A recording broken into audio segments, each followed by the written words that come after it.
Hi guys, my name is Jala Darina Paneni Putri, and usually Nisa and friends call me Dira. So in this opportunity, we're having a podcast together with our special host Anissa Ramatila. Thank Well, you. actually, I'm a little bit nervous for this time, but I'm really excited too at the same time. So I will enjoy it. Jadi setiap pagi kita juga dikasih vocab kan. Terus every weeks itu bakalan change ada rocker bahasa. Kadang minggu ini bahasa Inggris, bahasa Arab gitu kan. Keren sih, maksudnya setiap pagi subuh-subuh kan. Subuh-subuh tuh udah dikasih vocab aja. Jadi kita dapat vocabularies baru. Jadi kan kita sebelum lomba itu pasti ada kayak tryout gitu, kayak training center. Jadi dites penampilan kita, ntar dikasih komentar sama pembimbingnya. Waktu itu 2 hari atau sehari sebelum TO gitu harus ubah teks, harus ganti teks. Sedangkan kita udah hafal teksnya yang panjang 2 hari, 2 days before TO. Try hard sih for practice karena harus custom kan, harus terbiasa sama keadaan perannya, harus apalagi perannya kan ada 3, jadi harus berubah-ubah peran, harus ubah-ubah suara juga. Itu latihannya kadang udah sampai tengah-tengah malam tuh masih harus latihan, jadi full practice terus. Alhamdulillah usaha tidak mengkhianati hasil, sampai sana perform apa yang udah kita latihan, apa yang udah dipraktis, dan alhamdulillah dapat juara 1. Itu juga nggak nyangka sih, pusing juga, belum tidur, masih ngantuk, sampai sana juga masih ngantuk-ngantuk. Alah, udah berdoa apa yang ini udah usaha sama Allah. Ya, yang penting kita udah pray juga, udah play hard, udah pray hard. Jadi serahin semuanya, tawakal, sampai sana perform. I have no motivation actually, but I have something to share. Maybe it's useful and benefit for you. Jadi kalau misalnya emang udah suka sama satu hal nih, jangan pernah negative thinking ataupun insecure sama yang udah kita punya.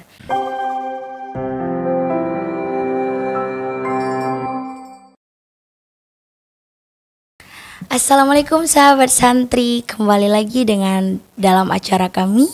Ya pastinya udah dinanti-nanti nih acara ini ya. Langsung aja di acara Almanar Podcast. Dan di pertemuan kali ini, ya mungkin kalian udah pada kenal dengan Ana ya, tapi gak apa-apa, Ana kenalin lagi diri Ana sendiri. Nama Ana Anissa Rahmatillah, dan alhamdulillah di podcast kali ini Ana host lagi ya teman-teman. Oke, as we know, kalau udah masuk pondok itu pasti familiar dengan namanya berbahasa.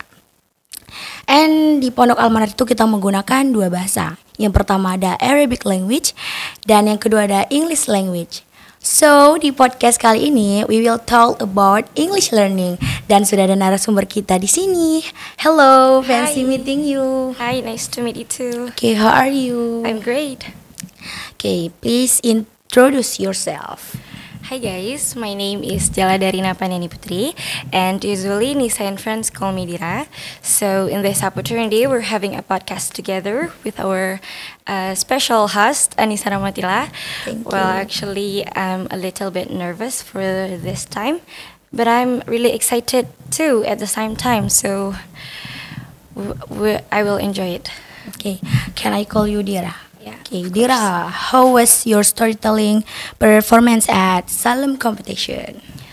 Alhamdulillah, it was a really hectic day, but I have performed what I've got to do, what I have to perform, and alhamdulillah, because of my struggle and also support from our friends, teachers, and also pray to God, alhamdulillah, I've got the first winner. Alhamdulillah. So then, if you are the first winner, I bet your English is great. Okay, Dira, when have you begun English learning? Well, thank you very much. Firstly, actually, I'm not the expert of English, but I've started my English learning since I was 5 or maybe 6 years old, I think. Yeah, when I began my elementary school. Okay, so what is bring you to immerse in English? Actually, there's no forces for me to learn English. Well, I don't know. I've looked my sister. She really likes English. She likes to listening to all kinds of English, maybe Western song. That brings me to English learning actually. Oh jadi Dira suka bahasa Inggris tuh pertama dengan lagu ya, dari lagu Ya. gitu.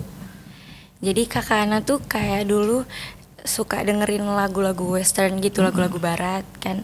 Katanya kayak asik gitu. Iya. Jadi apa coba-coba belajar bahasa Inggris juga gitu kan. Pronounce-nya asik gitu. Terus Kakak Ana juga dulu ada kayak ikutan English course gitu. Makanya minta ikutan ke mama. Itu sama sekali nggak ada paksaan, emang dari diri sendiri suka. Jadi minta aja gitu, pengen belajar bahasa Inggris. Jadi selain dengar lagu kayak apa gitu, conversation, Dira juga ada course ya, bimbel gitu ya. Iya. Okay, Dira, could you share us some tips that you implement in learning English? Well, actually, I have no tips, but I will share you guys some method that I've do it before. It's very accurate actually for me, and maybe it's useful for you. Jadi dulu pas baru-baru belajar English itu, yang pertama ikutan bimbel. Jadi ke rumah tuh datang guru privat setiap malam untuk belajar bahasa Inggris. Nah kalau pas masih basic-basicnya sih masih belajar-belajar yang emang dasar-dasar kayak alfabet, Vocab kan?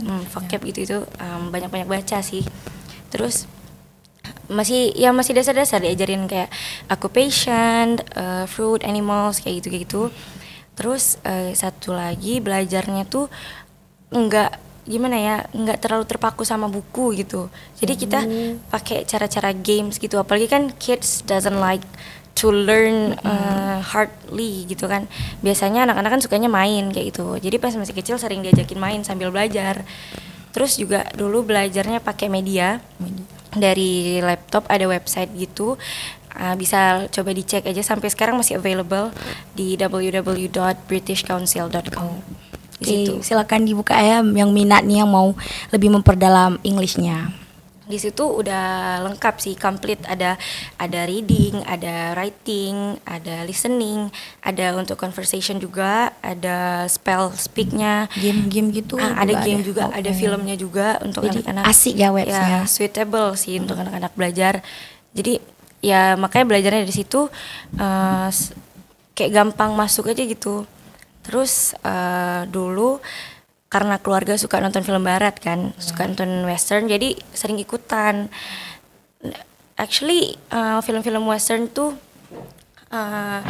berguna banget, soalnya dari film-film gitu kita bisa dapat kata-kata baru, kayak kalimat-kalimat baru yang mungkin kita nggak ngerti, kita nggak tahu artinya specifically, tapi kita ngerti gitu ya maksudnya. kan, Terus kalau dari film-film zaman sekarang kan udah jarang pakai bahasa formal, udah mulai pakai slang, jadi tambah lagi sih, add new education lagi kayak gitu.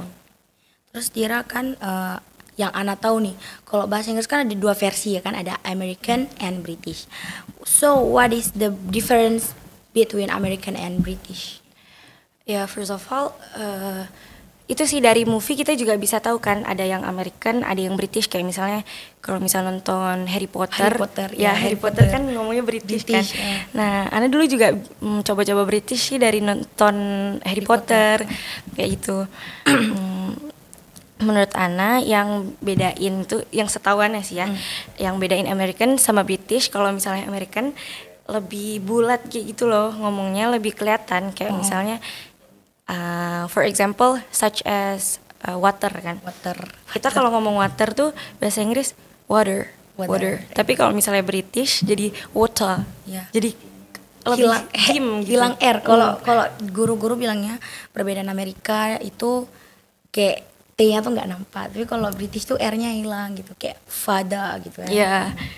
Terus ada beberapa juga sih kalau misalnya UK sama US ada beberapa kata yang pakainya tuh beda pemakaian. Kalau misalnya kita for example kita pakai pants di American itu untuk every kind of trouser, bisa dipakai untuk short, untuk trouser juga bisa, untuk underpants juga bisa. Tapi kalau misalnya di British Pants itu khusus celana pendek yang biasa dipakai di dalam kayak Boxer, boxer, ya, boxer.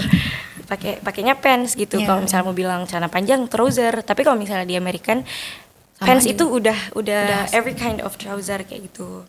Terus kayak slipper sama sandal itu. Iya, slipper, sandal. Itu slipper tuh apa tuh, Amerika atau British? Slippers itu kalau nggak salah American. American.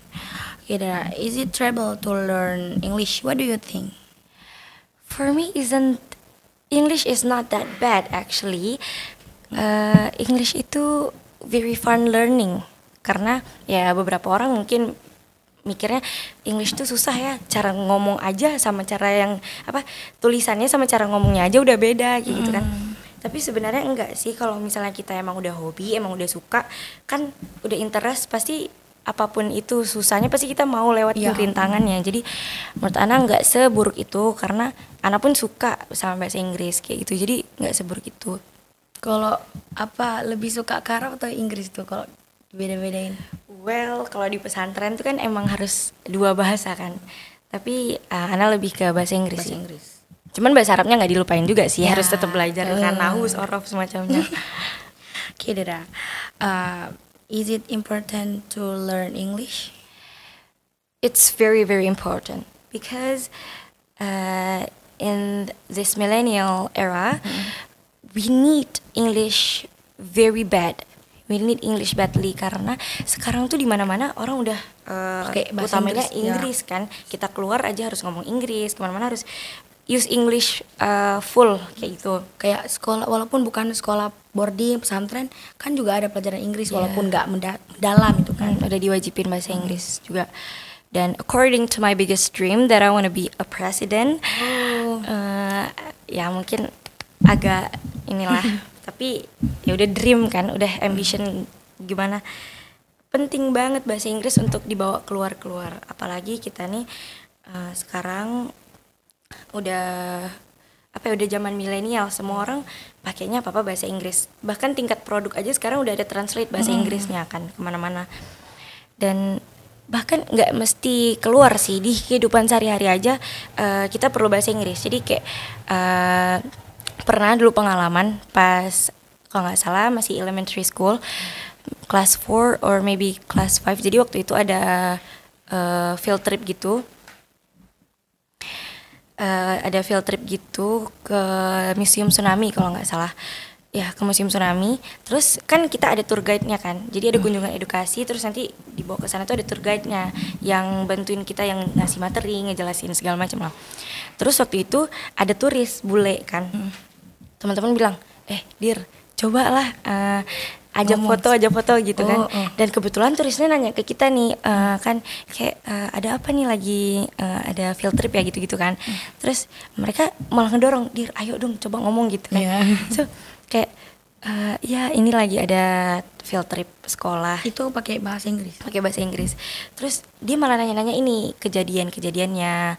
Terus berapa kan ada, kalau misalnya di museum tuh ada kayak barang-barang antik yang bekas-bekas tsunami gitu kan. Kayak ada Al-Quran yang udah basah-basah, motor gitu kan. Terus ada figur-figur juga di situ. Dia nanya, ini kenapa ya ini? Terus kita jelasin, some of them are victims from tsunami in Aceh gitu-gitu. Jadi ternyata English tuh useful juga ya di kehidupan sehari-hari gitu. Nggak cuman dibawa keluar, bahkan di Indonesia aja, tingkat di Aceh aja, kalau misalnya turis-turis sudah datang, ya kita harus ngomong bahasa orangnya kan. Terus akhirnya ngajakin foto deh satu sekolah kan. Asik ya, walaupun nggak bener-bener kan lah bahasanya, tidak bisa ngomong sama turis, dah keren tuh. Terus Dira, kan Dira sekarang di Pondok Al-Manar. Gimana sih cara proses belajar bahasa di Al-Manar? Jadi di Al-Manar menurut Ana cara pembelajarannya sih udah masuk lah. Jadi setiap pagi kita juga dikasih vocab kan. Terus every weeks itu bakalan change ada rocker bahasa. Kadang minggu ini bahasa Inggris, bahasa Arab gitu kan. Keren sih, maksudnya setiap pagi subuh-subuh kan, subuh-subuh tuh udah dikasih vocab aja. Jadi kita dapat vocabularies baru. Kayak misalnya to sweep gitu kan, menyapu. Jadi kita repeating gitu. Terus di sekolah juga ada belajar grammar, ada belajar bahasa Inggris juga. Ya kayak teaching biasa sih. Dan yang bedanya di Almanar mungkin teachingnya tuh lebih eksklusif. Karena Gimana itu? Karena Eksklusif. karena kita emang ada dua bahasa pokok yang emang diutamain gitu kan. Kita lebih ke bahasa kan Almanar. Kita emang ditekan kayak kita harus ngafal vocabularies. Terus kita juga ada kegiatan pidato bahasa Arab, bahasa Inggris yang Itu setiap kapan itu pidato tuh? pidatonya setiap malam Jumat sama malam Sabtu. Itu ada bahasa Arab, ada bahasa Inggris. Itu ngelatih kita juga sih, ngelatih dari cara performs ke orangnya, ngomong di public gitu kan, public speaking. Terus ngelatih kita juga pronunciation bahasa Inggrisnya kayak gitu. Jadi lebih apa ya, kalau dibilang lebih eksklusif karena emang ditekankan dua bahasa itu. Selain giving vocabularies, ada lagi nggak metode yang dipakai ini bahasa-bahasa di Almanar gitu? Kita juga ujiannya tuh ada ujian lisan. Ya, Nah, ujian lisan ini juga ngelatih kita untuk ngomong berdasarkan based apa yang kita pikirin kan. Jadi kan ditanya what's your name gitu-gitu. Nah, itu dilatih juga cara kita ngomong, cara mikir secepat itu. Terus ditanya juga vocab-vocab yang mungkin kita nggak pernah tahu. Iya. Jadi nambah wawasan juga dari situ. Terus kadang-kadang kan kita juga ada kerja kelompok bahasa Inggris, ada kayak kelompok diskusi bahasa Inggris juga, semacam itulah. Jadi mempermudah juga kita belajar bahasa Inggris. terus conversation ada? Ada. Nah, conversation itu juga very very important. Setiap minggu juga kita dikasih kayak satu paket bahas conversation gitu. Jadi udah ada bukunya daily conversation. Dan kita harus ngafalin juga, misalnya temanya nih tentang going to cafeteria. Nah, kita kayak ngelatih kita untuk ngomong bahasanya tuh lebih teratur gitu. Lebih formal ya kan, karena kita kebanyakan kayak Indonesia dibawa ke Inggris, Ya, bukan ditranslate gitu. apa yang sesuai kita bilang Iya. gitu. Kayak perlu lah daily ya kan, Jadi conversation. untuk memperbaiki bahasa juga. So kalau kesehariannya itu boleh nggak sebebas gitu, misalnya kayak ngomong bahasa Indonesia gitu, atau kadang ada curse? No, kita ada di Almanar tuh ada court, actually itu kayak mahkamah gitu. Jadi kalau misalnya kita ngomong bahasa Indonesia ataupun bahasa daerah di luar dari seharusnya, misalnya nih kayak lagi minggu bahasa Inggris, so of course kita harus ngomongnya bahasa Inggris full. Bahasa Arab juga nggak boleh? Enggak. Apalagi Indonesia. Iya, bahasa daerah Arab gitu. aja nggak boleh. Yang udah bahasa pokok di sini, apalagi bahasa Indonesia kan. Nah, kalau misalnya udah ketahuan ngomong bahasa Indonesia, itu bisa jadi langsung dihukum di tempat ataupun nanti kena mahkamah lagi. Nanti itu bakalan direkap sebanyak misalnya udah lebih dari 10, itu bakalan dikasih jilbab pelanggaran. Menurut kelas atau memang seluruh santri gitu batas kayak ininya tuh sampai 10 gitu? Semua santri batasnya 10.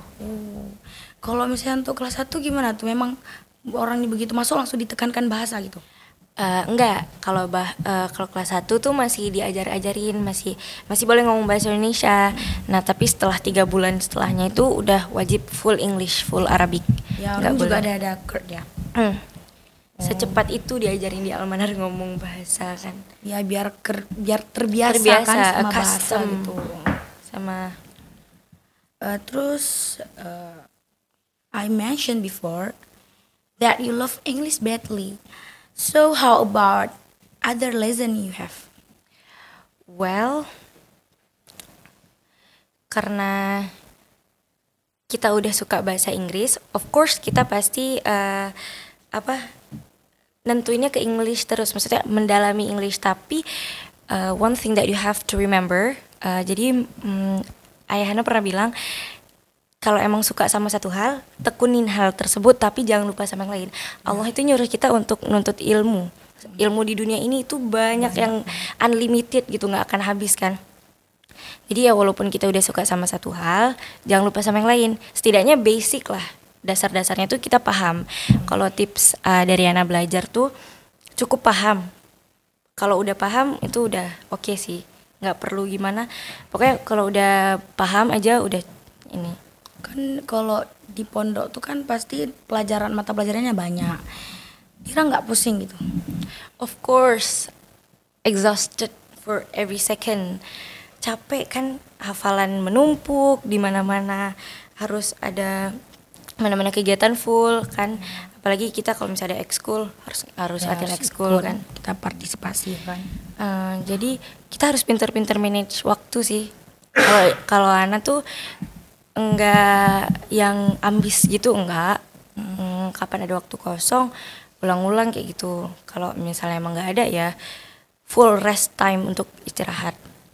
Tapi emang kalau misalnya udah waktu belajar ya belajar kayak gitu, jangan waktu main gitu. Oke Dira, jadi kan tadi Dira first winner nih dari storytelling competition kemarin di Salum ya kan. Gimana tuh persiapan Dira sampai Dira bisa dapat juara 1? Well, persiapannya agak sedikit hektik ya, soalnya pertama tuh kita udah milih teks. Jadi ada 3 pilihan, Putri Pukes, Hatimun Mas sama Danau Toba. Pertama kita udah milih tuh Danau Toba untuk perform di storytelling. Udah ngafal-ngafal juga teksnya. Terus itu berapa minggu sih Dira persiapan? 2 minggu sebelum lomba mungkin. Ya, sekitar segitulah. 2 weeks before competition.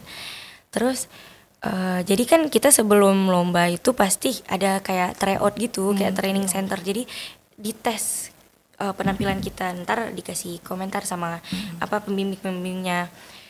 Waktu itu 2 hari atau sehari sebelum TO gitu harus ubah teks, harus ganti teks. Sedangkan kita udah hafal teksnya yang panjang 2 hari, 2 days before TO.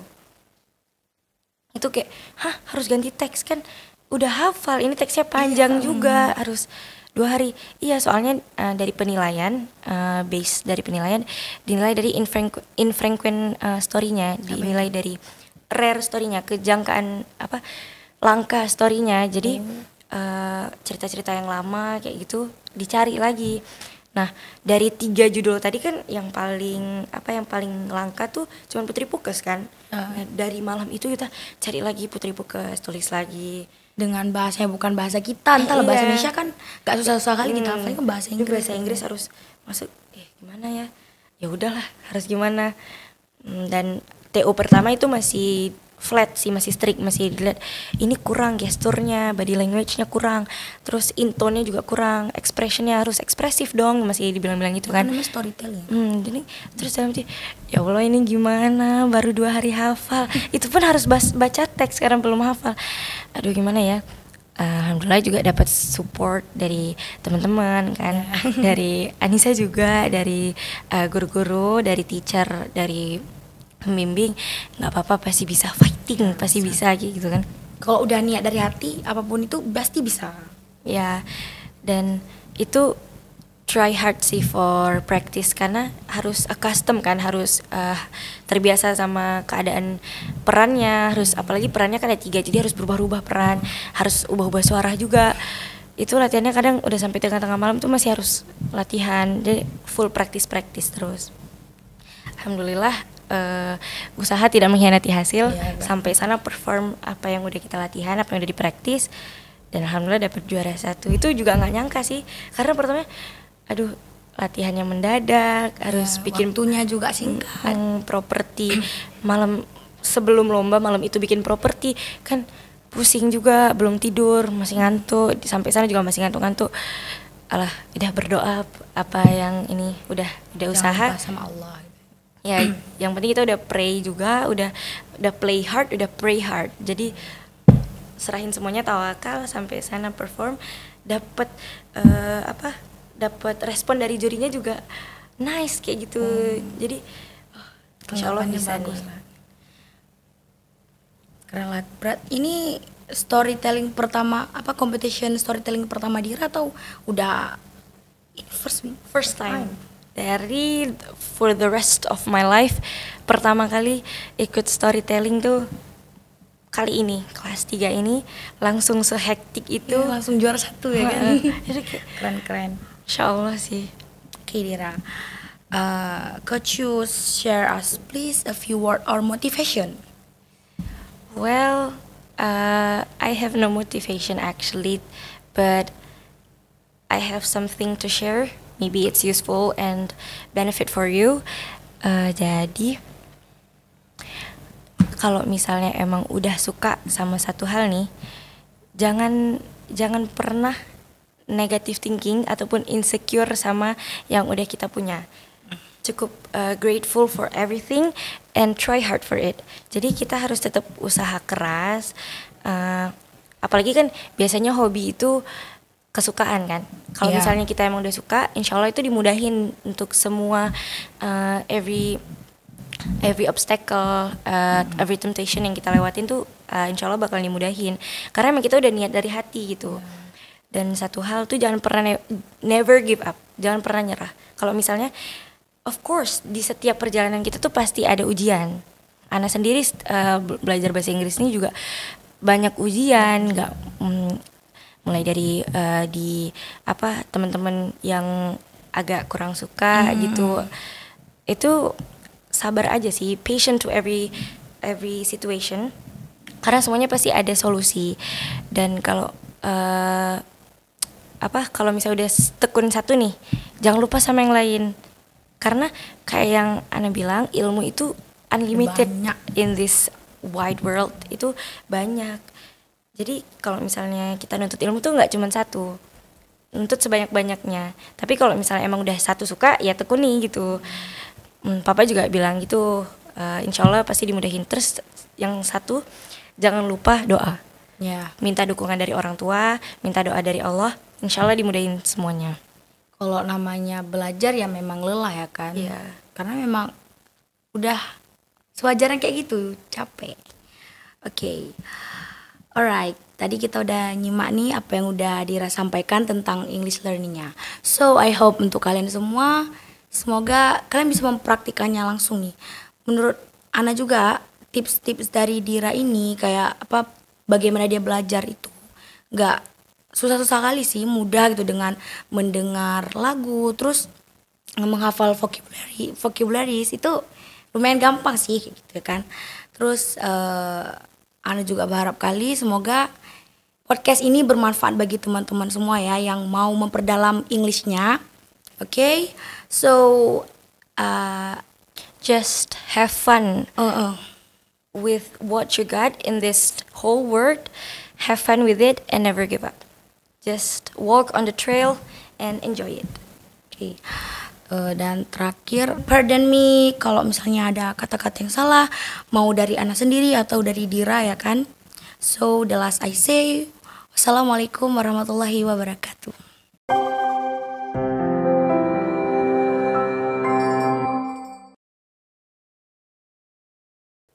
Hello everyone, thanks for watching our video. Don't forget to like, comment, and share to your partner.